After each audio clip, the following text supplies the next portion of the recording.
Are It you don't have to do with. traveling? Are you traveling to the Monday night games? Are you there on site Yes. for the Yes. Monday Oh night yeah, gotta games? be. Yes. Okay. Yes. Yeah. So I travel on Friday to Chicago for the Big Ten weekend, right? For whether there's a Friday night game or not, all day Saturday, and then Sunday morning I go to the airport and I fly to wherever the Monday night game is. Do that on Monday, and then Tuesday I fly back home to Phoenix. Wow. Yeah, I saw Nice. your Nice. national debut on the Hall of Fame game. You know what I'm saying? I was like, we get to talk to that guy.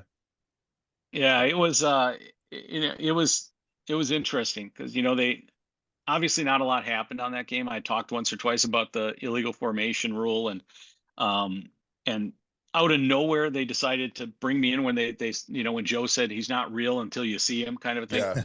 yeah, I had no idea that was going to happen. They literally gave me about 30 seconds notice, and a makeup lady comes to me and puts some stuff on my forehead so it's not all shiny, and they're like, get over here, and I get over there, and I don't know what they're going to say and I don't know what I'm going to say.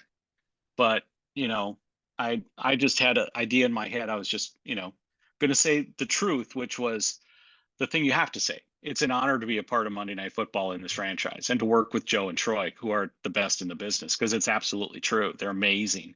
And I didn't know how amazing they were until I get to watch them work. It is it's insane how good they are at their craft. I can't imagine anybody better in the world. I know there's others who are, probably at that same level potentially, but I have not seen them work, and I can't vouch for them. I can vouch for Joe and Troy. They are amazing to watch. So yeah, that was fun. And then not a lot happened this last Monday night, for me to get involved. A lot of what I do is behind the scenes with them. I'm talking to them throughout the game, giving them information, explaining rules, explaining things that happen. Um, and it works pretty well. I'm not I'm I don't need to be on the air. I'm happy to work Right. behind the scenes when that's the appropriate way to do it. Oh Listen. yeah.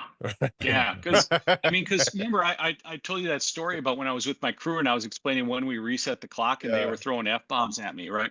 So one of the first things I did is I said, we're going to simplify it. I said, whenever we reverse, we're going to reset the clock to the dead ball time, and we're going to go from there. And then, what we didn't do at the time, and it was an oversight on my part, is we had the play clock still at 25, and that's wrong.